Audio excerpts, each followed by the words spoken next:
Oke, secara lebih lebih lengkap saya akan jelaskan, penjelasan dari video tadi ke dalam, ini ya, tahapan-tahapan yang lebih ini. Ini kalau kita bicara tentang, sejarah atau revolusi komunikasi yang saya kutip dari bukunya Bill Kovarik, The Revolution of Communication, ada 4 tahapan ya, 4 tahapan yang itu, di menjadi periodisasi dalam revolusi komunikasi, ya.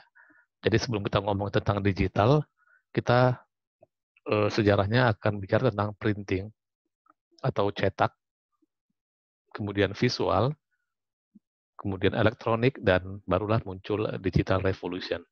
Oke, secara sederhana atau secara ringkas, kira-kira seperti ini. Yang pertama adalah printing revolusi ya, atau revolusi cetak.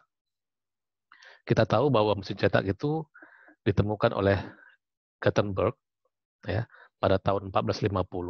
Nah, temuan mesin cetak ini menjadi hal yang paling penting dalam munculnya peradaban manusia, gitu ya.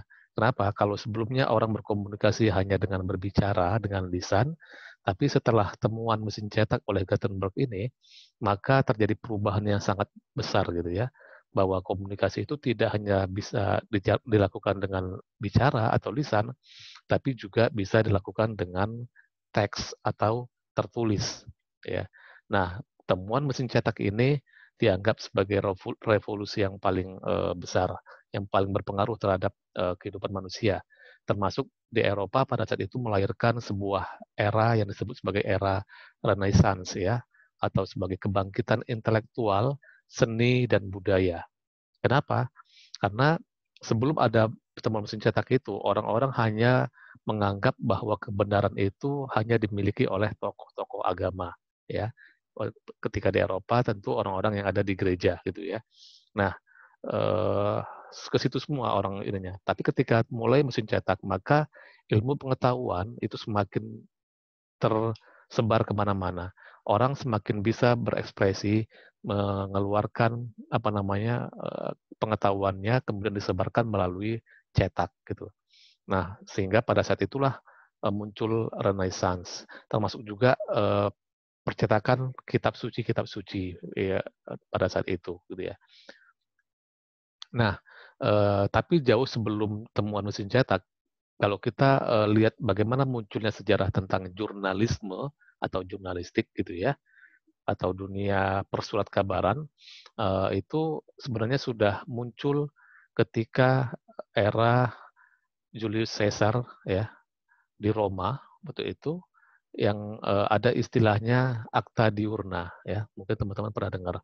Acta Diurna itu adalah sebuah apa namanya, sebuah tempat gitu ya, yang di tengah berada di tengah kota Roma, dan di situ ditempel banyak pengumuman-pengumuman yang berisi informasi tentang apa saja yang terjadi di lingkungan istana pada saat itu. Nah, orang-orang di sana pada saat itu ketika mau tahu, maka mereka akan datang ke tempat itu, kemudian dia melihat ada apa saja gitu ya. Pengumuman-pengumuman di situ akan tertulis di situ dengan berbagai macam bahan ya, bukan bukan kertas tapi macam-macam gitu ya, karena belum ada kertas. Nah, jadi Akta Diurna itu ya dianggap sebagai apa ya, pionir lah munculnya dikenalnya istilah jurnalisme ya. Jadi semacam kayak mungkin bayangan kita sekarang kayak majalah dinding lah ya. Jadi orang datang, ngelihat, ngebaca kira-kira gitu. Nah, kemudian kita lompat lagi. Setelah tadi temuan mesin cetak yang melahirkan banyak mencetak kitab suci dan seterusnya, akhirnya muncullah koran. Nah, koran pertama kali yang diterbitkan itu oleh Johann Carolus, orang Jerman, ya. Nama korannya adalah apa tuh? Bahasa Jerman ya, Relation aller Vornamen and Gadenwürdigen Historien. Ya, oleh Asosiasi Surat Kabar Dunia, ini dianggap sebagai surat kabar pertama yang muncul di dunia. Oke, tahapan-tahapannya sejak itulah maka orang sudah apa namanya sudah memiliki surat kabar ya. Surat kabar sudah punya pengaruh yang besar sehingga orang kalau mau tahu informasi tertentu maka orang akan baca surat kabar pada saat itu. Nah, kemudian berkembanglah sampai ke Amerika, ke Asia dan seterusnya gitu ya. Nah, di Amerika pada 1830 itu dikenang sebagai prototipe revolusi pers hari ini. Model bisnisnya sudah ketemu gitu ya. Kalau sebelumnya itu orang bikin koran, bikin surat kabar itu hanya untuk idealisme, bikin untuk memberikan informasi kepada masyarakat. Tapi setelah pada 1830 ini, akhirnya orang berpikir bahwa koran ini bisa jadi ladang bisnis gitu ya, bahwa dia bisa jadi sumber pemasukan. Gitu. Maka koran dibikin, dijadiin sebagai entitas bisnis, mereka terima iklan, dari iklan mereka dapat uang, kemudian korannya dijual, dapat uang juga gitu ya. Jadi akhirnya pelan-pelan mulailah ketemu tuh bagaimana bahwa koran itu akhirnya yang tadinya hanya sekedar institusi publik, institusi sosial yang hanya berfungsi untuk memberikan informasi kepada masyarakat, tapi kemudian berkembang menjadi institusi bisnis. Awal abad 20 ini masih di Amerika muncul istilah yellow journalism. Yellow journalism itu adalah sebuah istilah untuk menggambarkan bagaimana pemberitaan media yang dia lebih menonjolkan sisi dramatisasi, sensasional, judul yang bombastis gitu ya. Mungkin kalau kita bandingkan dengan sekarang, kalau teman-teman dulu pernah baca koran lampu merah gitu ya, apa lampu hijau gitu ya, yang mungkin berita-beritanya cuma berita-berita yang esek-esek gitu ya, hanya sekedar menjual judul, isinya nggak ada sedikit gitu kan. Nah kalau itu kira-kira seperti itu. Nah istilah itu sebagai yellow journalism. Itu muncul di Amerika. Meskipun sekarang juga kita lihat ada juga beberapa media yang yang menerapkan konsep yellow journalism ini. Nah, yellow journalism ini tadi muncul karena apa? Karena orang pengen korannya laku. Kalau orang jual judul yang bombastis, yang heboh, pasti dibaca orang, kira-kira gitu. Karena tadi itu, karena akhirnya koran sudah menjadi institusi bisnis. Nah, tapi pelan-pelan akhirnya orang paham bahwa pers itu harus bertanggung jawab, ya harus melindungi masyarakat, menghargai hak asasi manusia, dan adanya kebebasan pers. Hingga perkembangan berikutnya adalah bahwa media itu benar-benar dikelola dengan baik, yang tujuannya adalah tidak sekedar untuk memberikan uh, informasi yang heboh, tapi juga memberikan informasi yang kira-kira mendidik gitu ya, bisa mengontrol pemerintah sehingga muncullah karya-karya jurnalistik ya kayak Pentagon Papers, Watergate di Amerika pada saat itu sampai Presiden Nixon itu jatuh gara-gara diberitakan oleh laporan investigasi koran Washington Post waktu itu.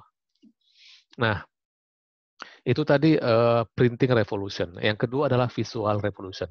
Setelah media cetak tadi itu mulai eksis, mulai diakui, sudah mulai mapan ada di tengah masyarakat, kemudian perkembangan berikutnya muncullah apa namanya temuan-temuan baru, yang itu temuan kamera gitu ya. Kamera itu membuat akhirnya orang sadar bahwa informasi itu tidak hanya bisa dibuat dalam bentuk teks atau tulisan, tapi juga bisa dibikin dalam bentuk foto atau gambar. Nah, disitulah mulai muncul visual revolution, gitu ya. Maka akhirnya apa namanya setelah muncul kamera, akhirnya orang-orang bikin film, gitu ya, bisa apa namanya dan perkembangan berikutnya muncullah televisi, gitu ya, dan seterusnya. Jadi yang tadinya teks, tapi kemudian berkembang lagi menjadi visual dengan adanya temuan kamera. Nah, setelah visual, maka yang ketiga adalah electronic revolution.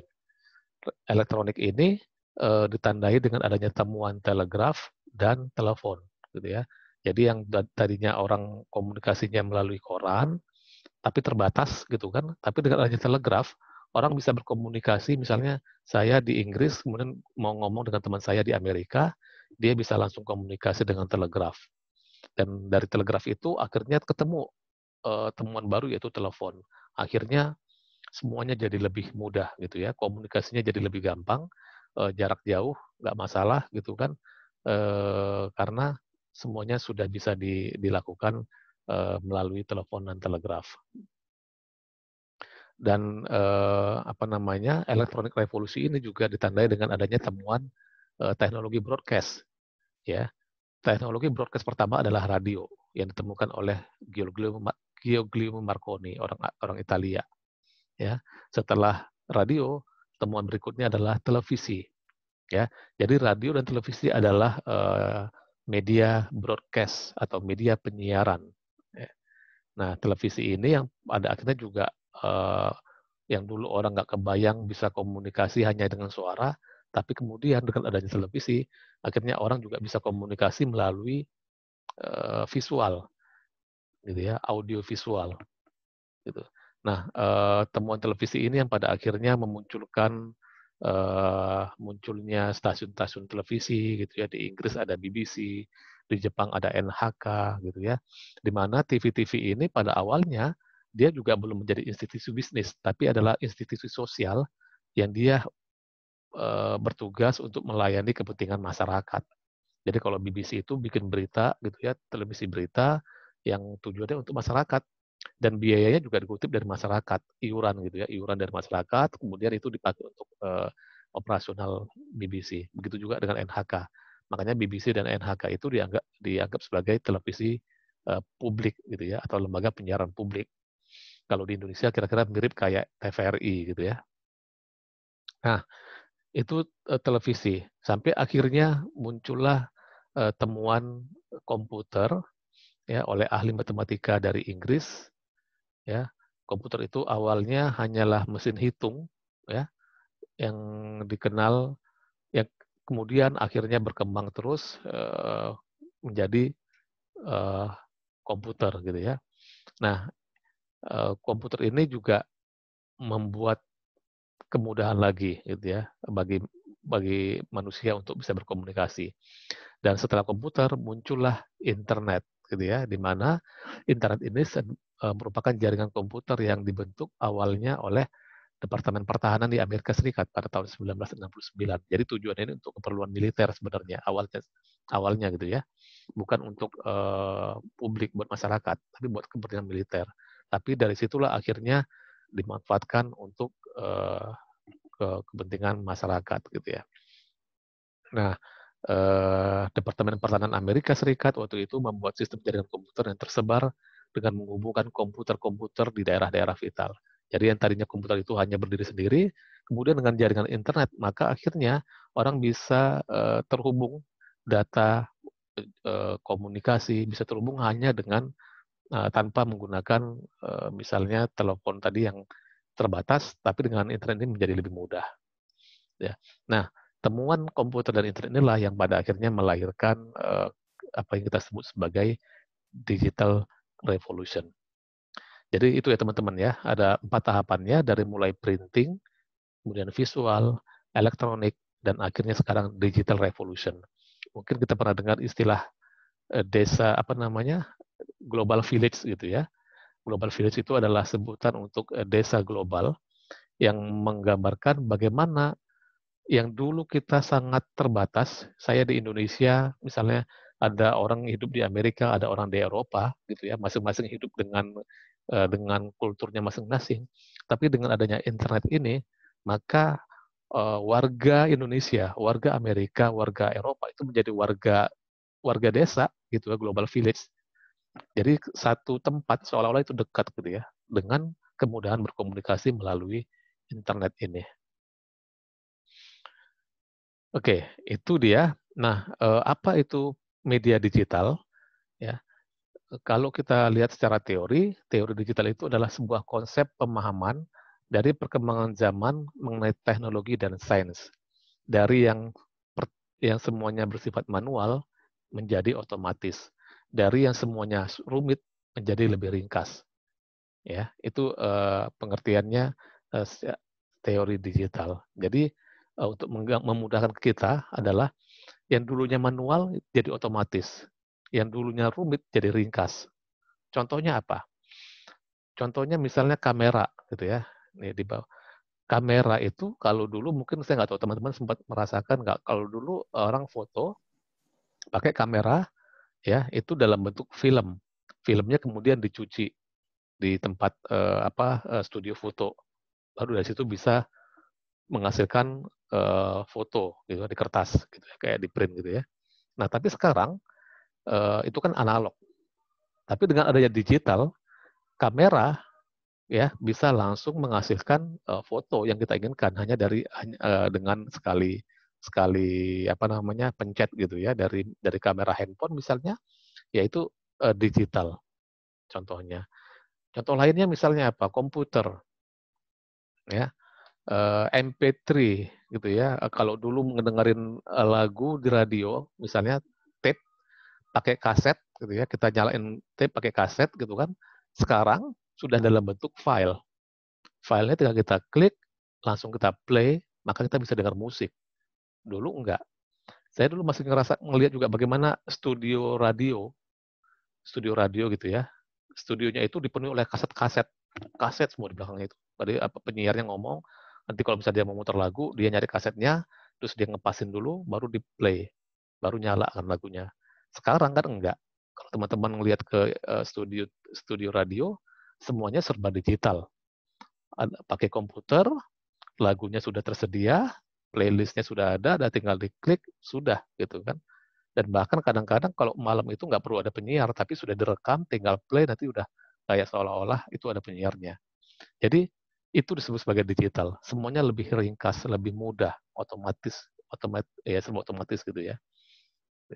Nah kemudian pada media digital, berbagai jenis konten, tulisan, audio, visual itu bertemu dalam satu platform.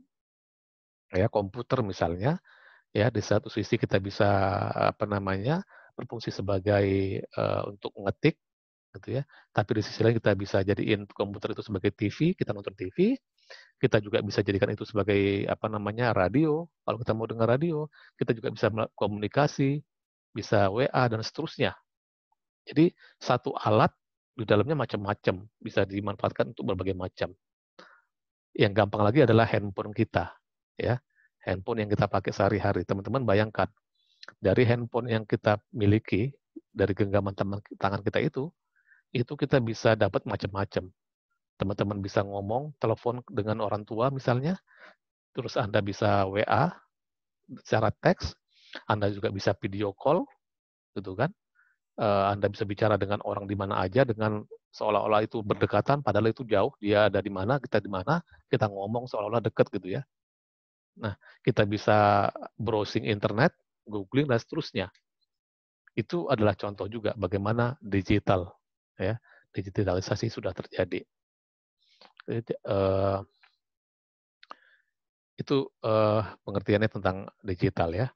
Nah, apa perubahan yang ditawarkan dari teknologi digital tadi itu? Ya, teknologi digital itu pada akhirnya akan berpengaruh terhadap produksi dan distribusi informasi dan pengetahuan. Ya, jadi kalau dulu misalnya balik lagi contoh koran itu cetak malam, kemudian dia paginya didistribusikan melalui agen, loper koran gitu ya, eceran, sampai akhirnya dibaca oleh masyarakat.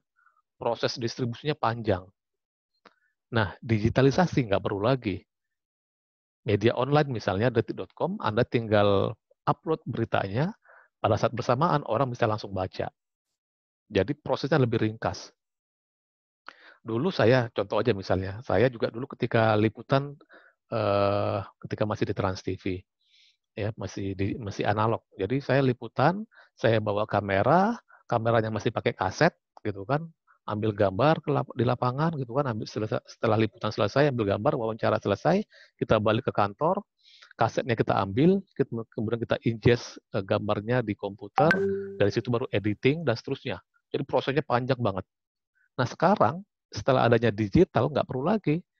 Dengan adanya kita liputan dari kamera itu langsung dalam bentuk file flash disk, langsung dikirim bisa ke kantor, atau bahkan kita bisa langsung editing di tempat dan langsung bisa tayang. Jadi dari proses yang rumit tadi itu jadi lebih ringkas. Itu dalam konteks produksi, ya produksi sebuah berita. Jadi digitalisasi itu membuat lebih ringkas proses produksi dan distribusinya. Distribusi tadi yang saya contoh tadi, nggak perlu lagi pakai loper koran, nggak perlu lagi pakai, tapi kita dari tempat kita bisa langsung dibaca oleh masyarakat.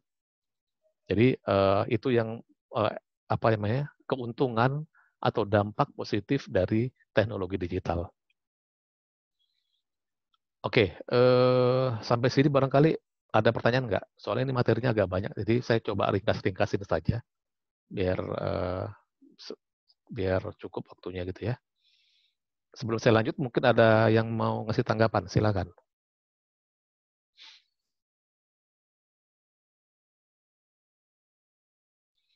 Atau mungkin pertanyaan, ada yang belum jelas, silakan.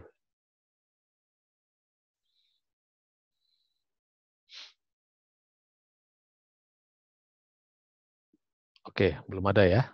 Oke, mudah-mudahan inilah ya, mudah-mudahan paham tadi. Oke, sekarang kita bicara tentang media baru. Nah, teknologi digital karena kehadiran internet tadi itu, ya, pada akhirnya memunculkan istilah namanya new media atau media baru. Ya. Apa itu new media? Ya, new media itu digambarkan sebagai transisi dari media yang menggunakan teknologi analog ke media yang menggunakan teknologi digital. Media baru digunakan untuk mendeskripsikan teknologi informasi dan komunikasi berbasis kode digital. Ini beberapa kutipannya dari beberapa sumber. Ya, istilah new media atau media baru disebut dengan media digital. Jadi seringkali penggunaannya disamakan gitu ya, media baru, media digital gitu ya. Jadi media digital merupakan media yang konteksnya mempunyai beberapa gabungan data teks, suara, serta berbagai macam gambar yang disimpan dalam format digital.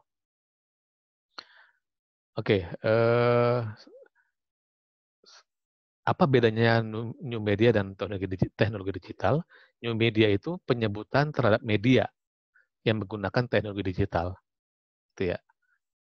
Yang membedakan dengan media lama, koran, radio, dan TV. Jadi contoh new media itu apa? Contohnya ya media online, media cyber, ya, media sosial, itu new media. Nah, sementara televisi, radio, koran, itu disebut sebagai apa? Media tradisional atau ya media tradisional atau old media. Kalau sekarang new media tadi kan. Nah, jadi new media itu sebutan untuk menggambarkan bagaimana teknologi yang memanfaatkan internet tadi itu dijadikan sebagai media untuk mendistribusikan konten atau berita kepada masyarakat. Nah, sementara digital adalah penyebutan terhadap teknologinya. Teknologi informasi yang digunakan media untuk mempermudah dan menyederhanakan produksi dan distribusi konten. Nah, ini perbedaan antara era media pertama dengan era media kedua. Era media pertama itu adalah sebuah era di mana belum ada internet. Jadi era media pertama itu contohnya adalah media broadcast, yaitu televisi dan radio, termasuk juga sebelumnya adalah cetak. Sementara era media kedua atau disebut sebagai interactivity adalah media di mana sudah muncul internet dan contohnya adalah media online, media sosial yang kita bisa lihat sekarang. Nah, apa perbedaan antara media era pertama tadi dengan era media kedua? Ya, ini untuk menggambarkan perbedaannya supaya lebih mudah. Yang pertama, era media pertama itu tersentral, ya, dari satu sumber ke banyak halayak. Jadi misalnya dari satu media baru disebarin. Kalau era media sekarang tersebar dari banyak sumber ke banyak halayak. Jadi siapapun orang bisa bikin konten. Siapapun kita bisa bikin materi berita dengan memanfaatkan apa? Memanfaatkan tadi itu internet. Kita bisa bikin blog, kita bisa upload di media sosial misalnya dan seterusnya. Jadi yang tadinya hanya dikuasai oleh orang-orang yang punya kemampuan bikin media, tapi sekarang di era media kedua, siapapun kita bisa bikin konten, gitu, kira-kira gitu ya. Nah, kemudian komunikasinya satu arah. Kalau sebelumnya satu arah, yang sekarang sudah dua arah. Orang bisa langsung komunikasi, orang bisa langsung komen. Gitu ya. Kalau misalnya kita baca berita di detik.com, kan suka ada dia nyediain apa namanya kolom untuk komen gitu ya. Kita bisa langsung komentar. Jadi pada saat itu juga bisa di apa namanya direspon oleh pihak redaksinya detik.com. Jadi timbal balik ya, lebih cepat. Yang ketiga, terbuka peluang sumber atau media untuk dikuasai. Sementara yang sekarang tertutup. Jadi jelas bahwa era media yang pertama itu, yang punya media itu ya orang-orang yang punya duit, punya uang. Karena bikin media itu kan butuh modal. Bikin TV itu butuh modal, ratusan miliar. Bikin radio juga butuh modal, bikin koran apalagi. Nah sekarang kita bisa bikin blog gratis, gitu kan? Kalau kita mau, misalnya kita bisa upload di YouTube gratis, upload video misalnya gitu kan. Nah jadi terbuka peluang untuk semua orang bisa memiliki media. Jadi tidak lagi dikuasai oleh orang-orang yang punya modal. Kemudian media merupakan instrumen yang melanggengkan strata dan ketidaksetaraan sosial. Tadi itu karena adanya terjadi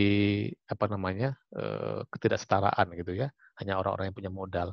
Tapi sekarang sudah enggak lagi. Oke, terfragmentasi ya, sebelumnya sekarang khalayak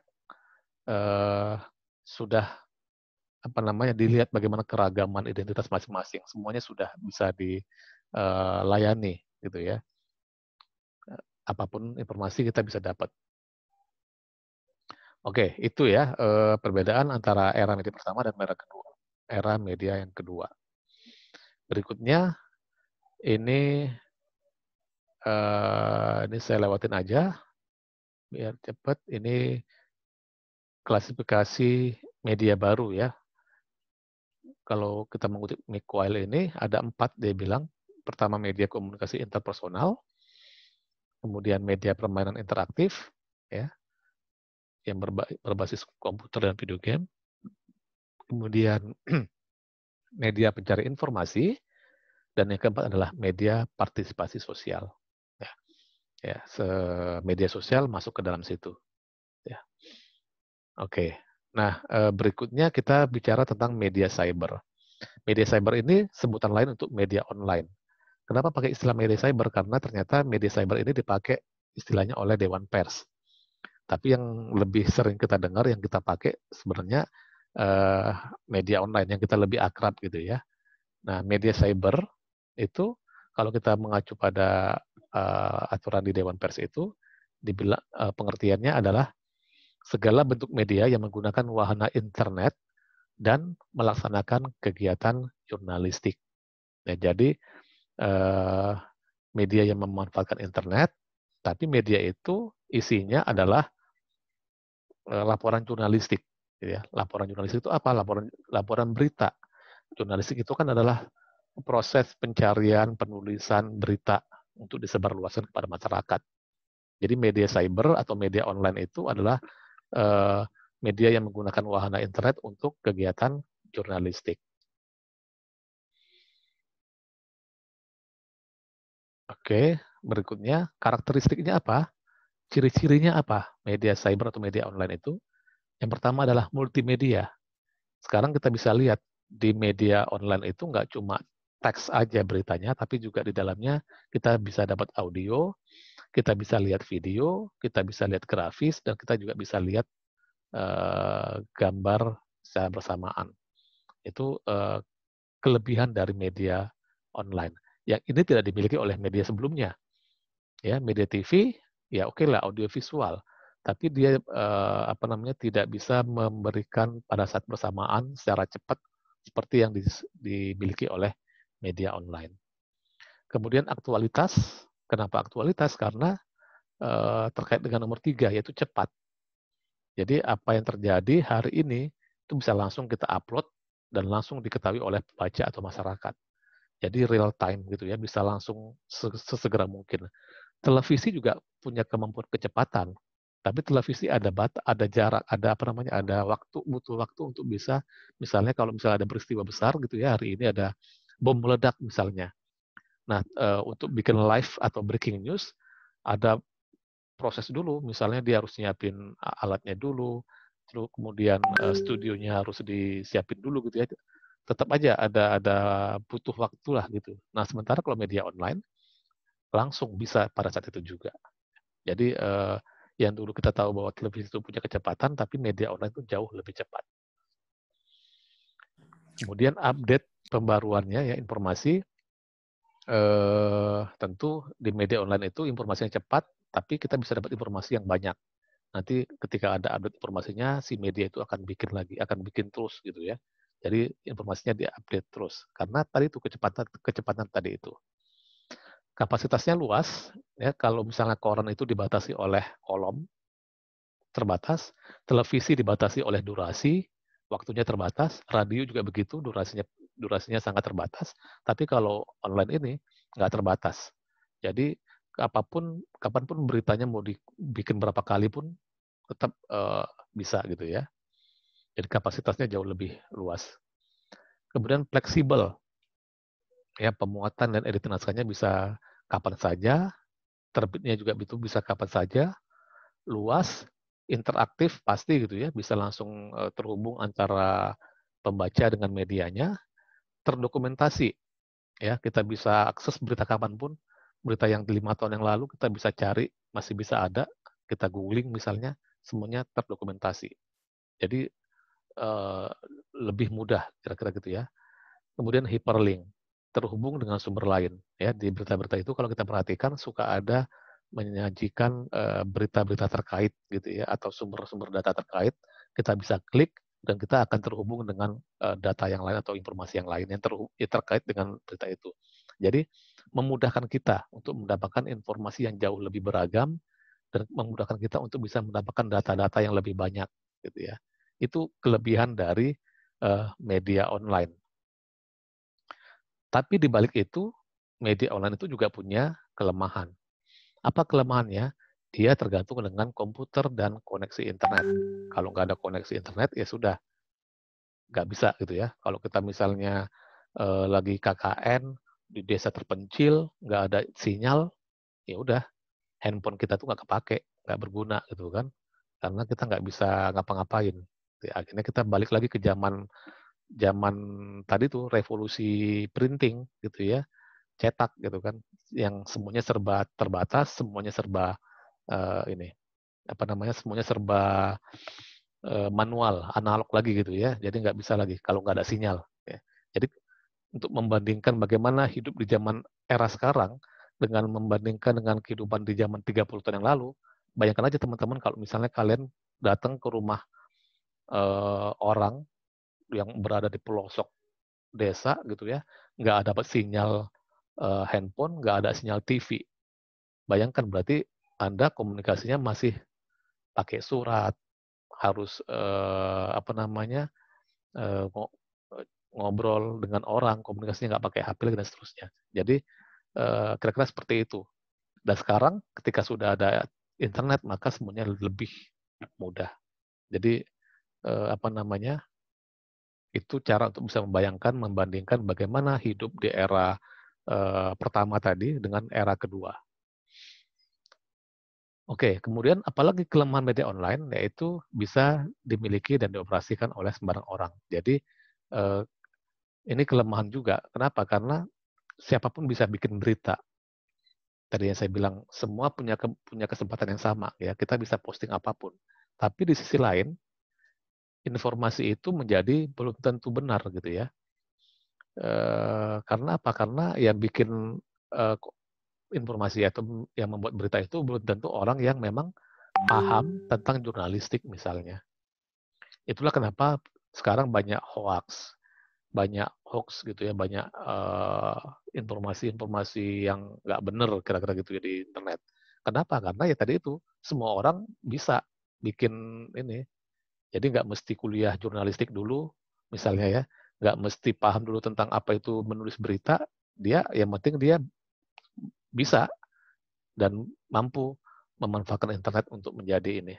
Jadi itu kelemahannya juga. Kemudian kecenderungan mata mudah lelah. Ini kalau kita sering banyak apa di depan layar gitu ya, itu juga berakibat tidak baik buat mata. Akurasi sering terabaikan. Nah ini tadi tuh karena kecepatan ya, kita bisa lihat kan banyak sekarang media-media online itu yang asal cepat aja. Begitu ada peristiwa, beritain, nggak taunya beritanya salah. Ya, saya ingat tuh dulu misalnya diberitain Julia Perez meninggal. Ya. ternyata orangnya masih hidup. Lalu udah diberitain oleh salah satu media online.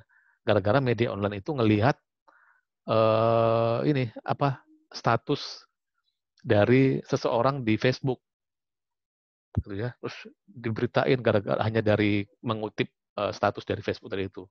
Ternyata Julia Pereznya masih hidup. Bayangkan. Jadi akurasinya sering terabaikan. Karena apa? Karena main cepet-cepetan. Ya, dulu ada juga tuh peristiwa bom meledak di Sarinah, ya tahun 2 tahun lalu atau 3 tahun lalu gitu kan. Bom meledak, duar gitu kan, pagi-pagi. Terus TV sama online beritain nggak lama kemudian, dibilang ada ledakan lain di daerah Palmerah sama Kuningan. Ternyata media itu ngutip dari status Facebook atau Twitter, saya lupa gitu ya. Kemudian beberapa menit kemudian ternyata salah, setelah dicek nggak ada ledakan bom di tempat lain. Akhirnya media itu waktu itu TV One dan Metro TV minta maaf. Mohon maaf karena ternyata informasi yang kami sampaikan sebelumnya itu salah. Begitu juga dengan media-media online yang beritain ada ledakan lain ternyata salah, nggak ada ternyata. Nah, kenapa bisa seperti itu? Karena ya tadi itu, karena kecepatan tadi itu, akhirnya semua media saling cepet-cepetan, berkompetisi gitu ya. Cuma ya efeknya ya tadi itu, seringkali nggak akurat, seringkali beritanya salah. Nah, ini salah satu kelemahan dari bagaimana kehadiran media online. Oke, jurnalistik online. Ya, ini apa maksudnya jurnalistik online? Jadi media online itu tadi kan medianya, tapi karya jurnalistik atau berita-beritanya itu disebut sebagai jurnalistik online, gitu ya. Nah, ini ada 5 prinsip dasar dalam jurnalistik online. Yang pertama adalah keringkasan atau brevity, kemampuan beradaptasi atau adaptability, dapat dipindai atau scannability, interaktivitas atau interactivity, dan komunitas yang percakapan atau community dan end conversation. Nah, ini apa namanya prinsip dasar dari jurnalistik online. Keringkasan apa? Jadi beritanya ringkas gitu ya, karena cepat.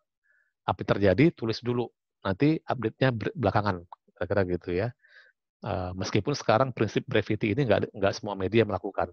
Ya, kalau di awal-awal iya media online itu seperti itu semua, tapi sekarang orang akhirnya paham kalau keringkasan itu membuat banyak celah terjadi kesalahan. Akhirnya beberapa media nggak mau cepet-cepetan. Dia nggak apa-apa lama, tapi beritanya lengkap dulu. Jadi beritanya panjang.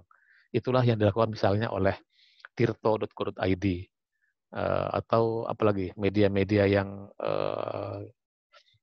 selain Tirto, apa ya? Mungkin teman-teman pernah baca atau lihat media online yang beritanya bagus gitu ya, panjang, menceritakan apa namanya informasi dengan lengkap gitu kan, nggak cuma sekedar ringkas-ringkas gitu ya. Nah, awalnya iya brevity, tapi sekarang trennya sudah nggak lagi. Karena apa? Karena orang sudah paham bahwa berita itu harus lengkap, harus jelas dulu, duduk perkaranya, barulah diberitakan. Ya, meskipun beberapa berita masih tetap menggunakan prinsip brevity ini. Ini di awalnya detik.com ya. Detik.com itu kan motonya adalah detik ini juga gitu kan. Jadi detik ini juga ada peristiwa langsung diberitakan. Jadi mengacu ke situ. Kalau beradaptasi itu adalah media online itu dituntut untuk bisa menyesuaikan diri dengan kebutuhan dan preferensi publik.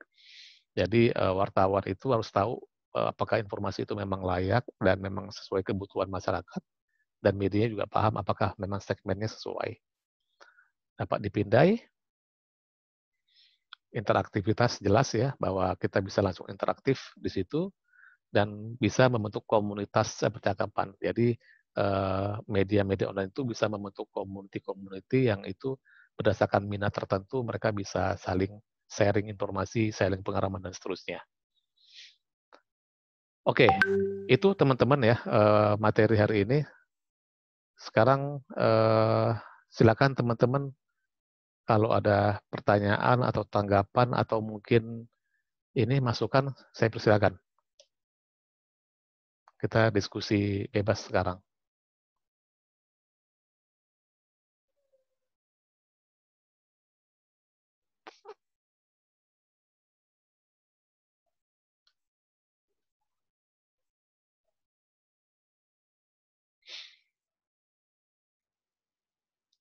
Silakan teman-teman. Ada pertanyaan atau tanggapan? Silakan. Sepertinya sudah cukup jelas, Pak. Cukup jelas. Masa cukup jelas? Saya Saya mungkin, yakin. Pak. Silakan. Iya, Pak.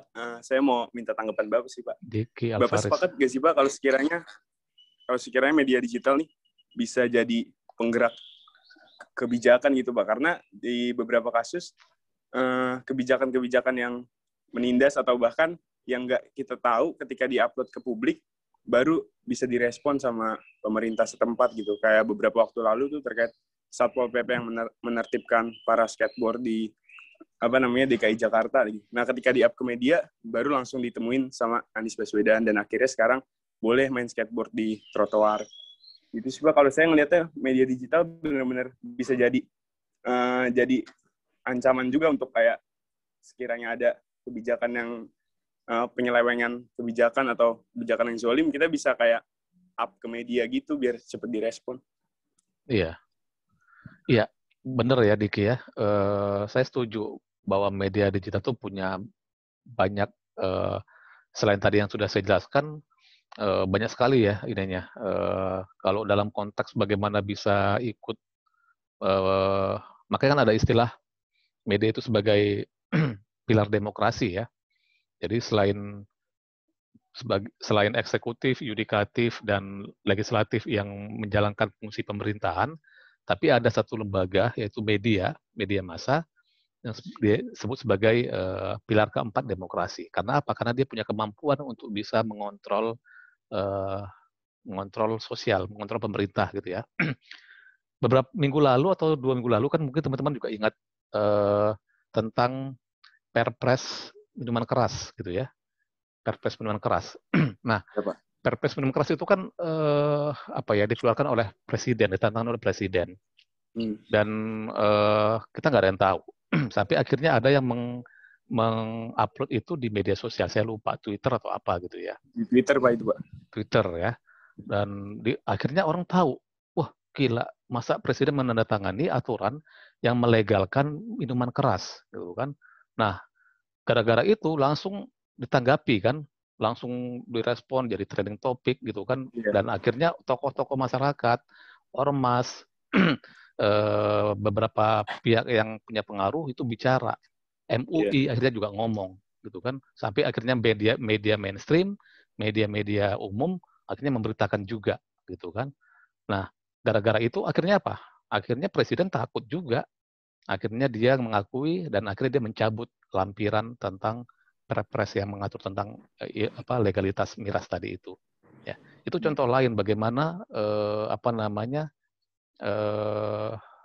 media termasuk juga media sosial itu punya pengaruh yang sangat besar dalam kehidupan masyarakat kita gitu ya.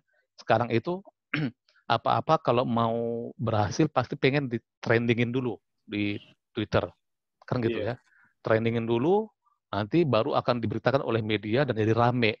Barulah setelah itu jadi orang, oh iya, akhirnya berhasil. Jadi ada istilahnya social movement gitu ya, atau pergerakan sosial, atau social movement itu apa ya? Ya pergerakan sosial ya semacam itu ya.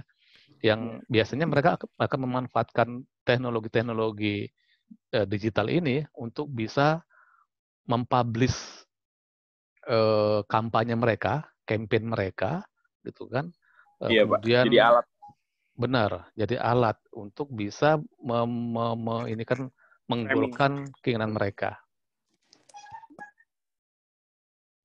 Iya, Diki, silakan Diki. Mungkin ada tanggapannya.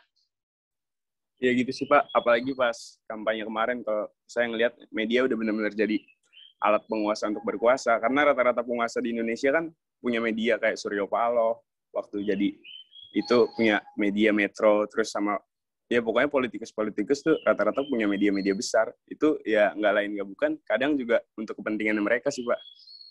Iya. Iya, benar Diki. Jadi sekarang berbagai macam sih ya. Nggak cuma ini, tapi juga politisi juga. Jadi media sosial itu menjadi sarana yang efektif untuk pencitraan diri mereka.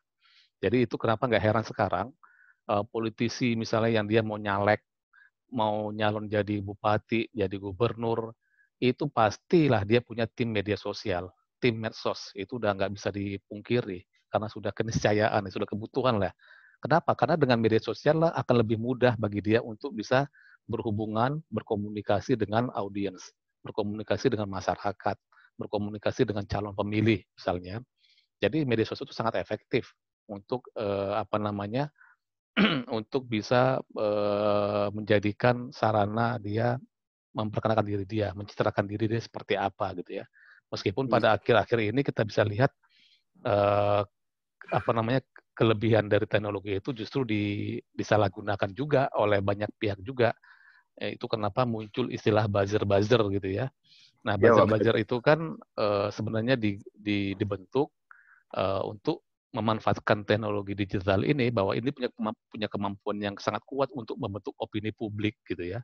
Nah, akhirnya untuk bisa membuat opini publik, dia manfaatin tuh buzzer-buzzer pakai mesin-mesin ya, kemudian itu sebuah informasi yang dia sampaikan itu bisa trending di Twitter gitu kan. Nah, jika trending di Twitter maka akhirnya itu bisa ini. Jadi emang saya sepakat teknologi digital, media sosial terutama itu tuh sangat luar biasa punya pengaruh dalam konteks kehidupan sosial, politik, ekonomi sekarang di tengah-tengah masyarakat. Bahkan juga media mainstream gitu ya. Di tempat saya misalnya, saya di CNN, itu kita untuk tahu bagaimana kita akan menentukan item berita apa yang akan tayang di program berita, kita akan lihat dulu trending topik di Twitter apa hari ini. Kenapa? Karena trending topik itu menandakan itu yang menjadi perhatian masyarakat pada saat itu. Jadi kalau kita bikin berita, ternyata yang lagi hangat dibahas ya Pak? Benar, yang lagi hangat dibahas. Kalau kita nayangin berita yang nggak lagi jadi perhatian publik, nggak ditonton. Tapi kalau kita nonton misalnya, kita tayangin tentang pengakuan Kaisang, tentang dia yang dianggap selingkuh, nggak jadi menikahi pacarnya, misalnya gitu kan. Itu kan trending topik di Twitter. Kita beritakan itu, ditonton sama masyarakat, ratingnya tinggi. Tapi kalau kita tiba-tiba beritain tentang ada kasus, ada peristiwa banjir di Papua yang orang nggak ngerti, nggak jadi trending topik, nggak ditonton. Tapi kalau kita tayangkan Kaisang mengakui bahwa dia sudah memutus pacarnya, dia bla bla bla misalnya gitu ya, itu kan jadi heboh tuh di media sosial kan. Nah, itu juga jadi indikator juga bahwa apa yang informasi yang tersedia di media sosial itu seringkali dipakai oleh media-media mainstream gitu ya. Media mainstream itu adalah media untuk sebutan media-media yang umum, media yang biasa kita konsumsi, yang dia memang menggunakan proses jurnalistik secara benar gitu ya. Kalau media sosial kan bukan proses jurnalistik. Media sosial itu adalah informasi, tapi bukan karya jurnalistik. Kalau kita mulai karya jurnalistik, kita ya lihat media mainstream. Ya, media sosial itu bukan karya jurnalistik. Jadi kalau teman-teman misalnya hari ini jalan-jalan gitu ya, tiba-tiba ada kecelakaan, terus ada foto, terus kalian upload di Facebook misalnya. Oke, itu sebagai sebuah informasi, tapi itu bukan karya jurnalistik. Itu tadi kenapa saya bilang media sosial itu tidak bisa terverifikasi, kebenarannya masih diragukan karena tidak melakukan proses jurnalistik. Tapi kalau media ketika meliput itu, dia akan melakukan proses jurnalistik. Apa saja proses jurnalistik itu? Yaitu adalah proses dia mulai liputan ke lapangan, dia lihat faktanya seperti apa, dia wawancara orang-orang yang terlibat dalam peristiwa itu, kemudian dia cek lagi, cross check lagi, baru kemudian setelah oke semua informasinya, baru dia akan tulis dan dipublish.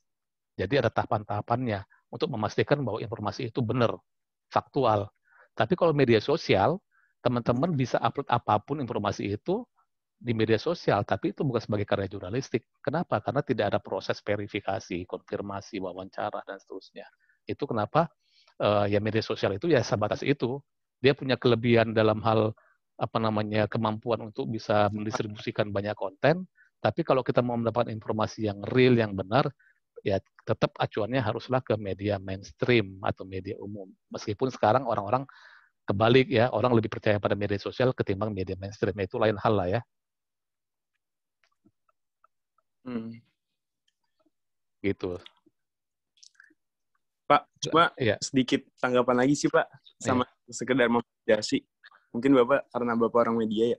Tapi benar gak sih Pak adanya buzzer-buzzer ini memang diorganisir untuk memframing sedemikian rupa, karena memang ketika saya lihat pos-posan yang berbau politik gitu, dan itu patut untuk dipermasalahkan, misal seperti banjir DKI. Jadi sebelumnya misal DKI nggak banjir, lalu pas banjir benar-benar muncul komen itu serentak, dan ketika saya cek akunnya juga rata-rata akun fake gitu, Pak. Jadi buzzer itu tuh dipekerjakan gitu bagaimana sih, Pak?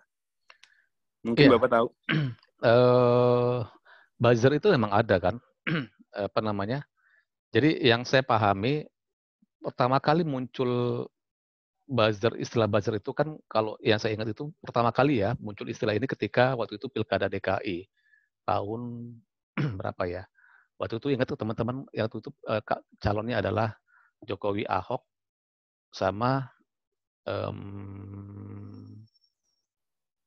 Jokowi Ahok sama Fauji Bowo sama siapa saya lupa itu ya. Nah, Roy Ramli yang salah ya. Nah, sama pas Pilpres 2014 ketika Prabowo dan Jokowi. Jadi apa istilahnya waktu itu ya? Cyber apa ya, saya lupa.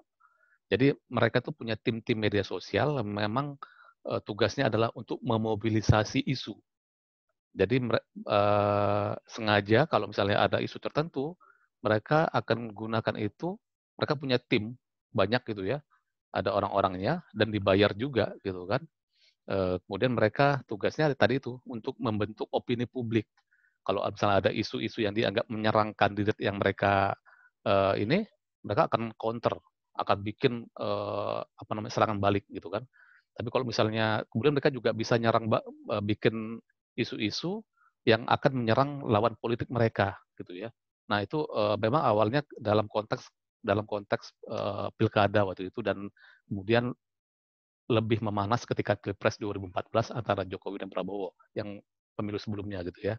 Nah pada saat itulah mulai akhirnya digunakan tuh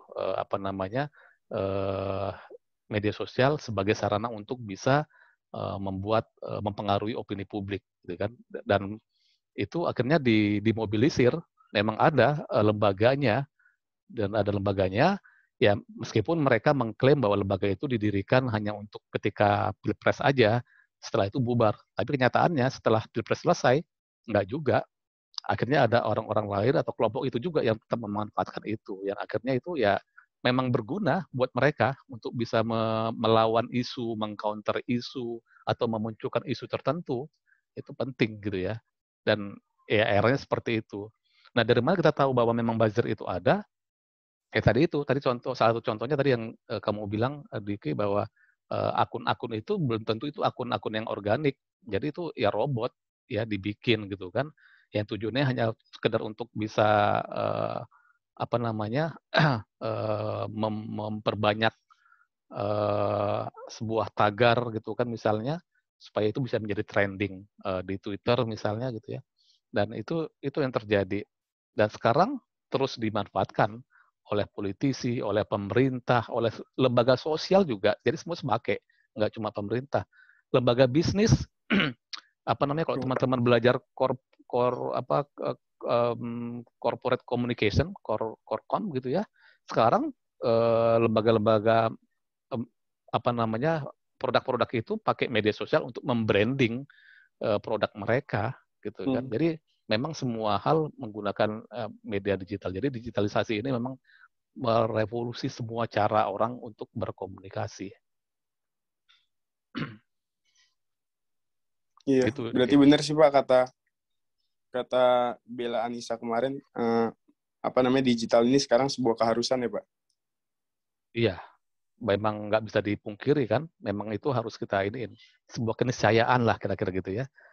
Keniscayaan yang, ya kemarin ada yang bilang ya, itu sudah harus dialami. Kalau kita nggak ikut, ya kita ketinggalan, gitu ya. Kita ikut saja pun masih ketinggalan, karena kan begitu cepat ya. Saya aja, yang saya lahir bukan di era seperti teman-teman lah ya. Teman-teman kan lahir di era yang sudah ada internet. Jadi sangat udah akrab lah. Atau contohnya gampang, anak saya itu mesti SD tapi udah jago banget ya, main game mana dan seterusnya. Saya masih gaptek, nggak bisa gitu kan, karena beda makanya saya tertatih-tatih juga untuk belajar ini. Makanya sebenarnya di mata kuliah ini saya berharap teman-teman juga bisa aktif karena saya yakin teman-teman jauh lebih expert dalam hal praktik gitu ya, karena kalian sudah berhadapan itu semua, sudah melakukannya gitu ya. Tinggal mungkin kelemahannya adalah di pemahaman teori atau konsep yang mungkin perlu ini. Nah, ya begitulah kan. Jadi sebuah keniscayaan kalau kita nggak ikut, kita ketinggalan.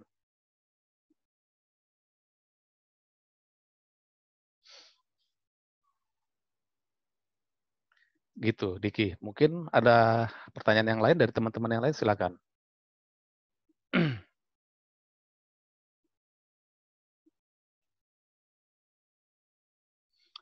Ketua kelasnya siapa ya? Saya lupa. Erli ya, Erli lagi PKN berarti harus diganti dong siapa? Saya minta tolong di ini dong, screen capture ya. Tadi saya nggak bisa di sini. Teman-teman yang bisa, minta tolong Diki atau Debbie atau Nabila ya. Baik, Pak. Ya, tak tolong ya. Oke, silakan teman-teman, ada pertanyaan lagi yang lain? Kita diskusi bebas aja. Mungkin teman-teman mau bertanya hal lain juga yang tidak harus terkait dengan materi, tapi masih menyangkut tentang media, dipersilakan.